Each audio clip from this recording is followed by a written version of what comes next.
Alam mo ba na may binanggit ang Biblia na 144,000 of the 12 tribes? Sino ba ang mga ito? Sa mga hindi pa nakakaalam, ang 12 tribes ay binanggit sa Book of Revelation chapter 7 verse 4. Sinabi dito na, at narinig ko ang bilang ng natatakan at mayroong natatakang 140 at 4,000 mula sa lahat ng mga angkan ng mga anak ni Israel.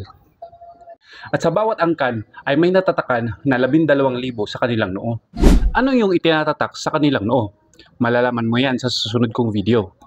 Ang 12 angkan na binanggit dito ay mula sa angkan ni Judah, Reuben, Gad, Aser, Neftali, Manase, Simeon, Levi, Isakar, Zabulon, Joseph at Benjamin. Kaya pala 144,000 dahil 12,000 in every tribe times 12 tribes. Ngayon ang tanong, sino ang mga ito? Ang sagot ko dyan, sila yung binanggit sa Matthew chapter 8 verse 11. Ikaw, gusto mo bang malaman ang tunay na kaunawaan sa salita ng Panginoon? Comment mo naman dyan sa comment section at para ma-shoutout na rin kita sa aking next video.